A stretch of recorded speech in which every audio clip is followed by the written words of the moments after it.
My next patron question is from Billy, who would like to know which movie franchises I think should have ended sooner than they did.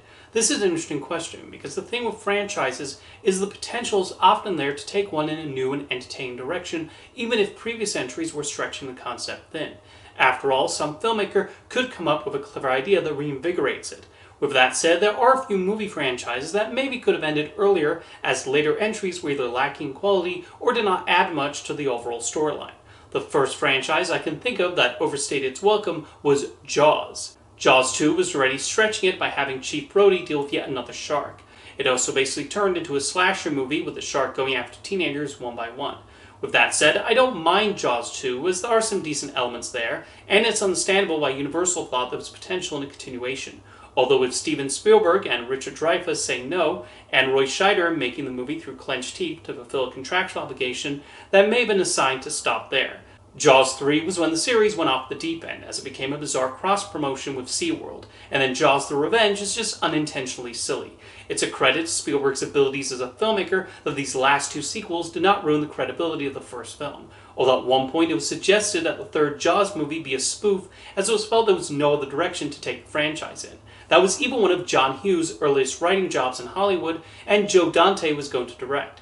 However, Universal decided not to go forward with it. I'll always be curious how that would have turned out. Ice Age is an interesting case, as 5 movies might have been a bit much, especially as the plots got crazier and wackier and seemed to have less what endeared people to these characters in the first place. Most surprising is, despite a lot of fans wondering what happened to the baby from the first movie and seeing him grown up, that character did not reappear in any of the sequels, although you cannot say demand was not there for the 4th and 5th films, as Continental Drift was for a time the highest grossing animated film outside of North America, and even Collision Course managed to make over $400 million worldwide. Nonetheless, this was definitely a franchise that somewhat milked and stretched what could be done with the characters. Even then, Disney recently announced a 6th theatrical Ice Age films in the works, but maybe this one will actually bring the baby back and provide that heartfelt reunion people have been waiting for. Speaking of animated sequels, it's kind of wild there are so many Land Before Time and Swan Princess movies, although I only ever saw one of the Land Before Time sequels when I was a child and none of the Swan Princess sequels, so I cannot comment on their quality.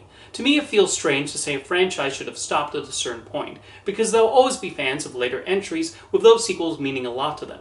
Something that bothers me is when people say there are only 3 Indiana Jones movies. As someone who really likes both Kingdom of the Crystal Skull and Dial of Destiny, I disagree with those who want to cast them aside and pretend they don't exist. I thought they were worthwhile new adventures for Indy, and I liked how they explored his age and him dealing with a changing world. Interesting enough, a thought that crossed my mind recently is how surprisingly chill horror movie fans tend to be about sequels. Horror is known for inspiring long-running series with several movies in franchises like Friday the 13th, Halloween, A Nightmare on Elm Street, and The Conjuring. Horror fans seem to have an attitude of, hey, maybe not all the films in this series are good, but I cherish the ones I do like and tolerate the ones that don't land with me. Halloween is particularly interesting in this regard, as it has a history of producing sequels that were not well regarded when they were released, but eventually developed fan bases who appreciated what the filmmakers set out to do. Even Halloween 6, which is generally regarded as the worst film in the series, there's still a level of fascination over it due to the multiple cuts. Of course, it is also admirable when a filmmaker and studio decides, nope, this is where our story ends and we have no more movies to make, even when it's something successful. I was surprised when it was announced that Hotel Transylvania 4 would be the final film in the franchise. The first 3 movies were big hits, and it seemed like something Sony would continue to greenlight sequels for. But Sony decided to end it there, which showed surprising restraint on their part. Maybe Adam Sandler not coming back had something to do with it. Maybe Sony Pictures Animation wanted to focus more on the Spider-Verse films. Who knows? Of course, they could change their mind in the future, and there's a Netflix show in the works, so we'll see those characters again. But I was expecting 5 or 6 Hotel Transylvania movies, not 4. Back to the Future is another unique case where Robert Zemeckis and Bob Gale have said they have no interest in making a 4th film, even though I'm sure Universal would love it. While there was the animated series, theme park ride, and video games, Back to the Future Part 4 is just not something they want to do, partly because they feel there's no more story to tell, and partly because of Michael J. Fox's Parkinson's making it difficult for him to play Marty McFly again. Another consideration is that we're now past 2015, which was almost nothing like the 2015 depicted in Back to the Future Part 2, so they would have to deal with that issue.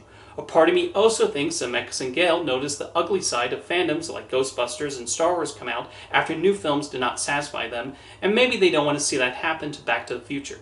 Anyway, while there are certainly franchises that stretch a concept past its breaking point, as I said at the beginning of the video, all it takes is a creative filmmaker to come up with an idea that breathes new life into it. Thank you for your question, Billy.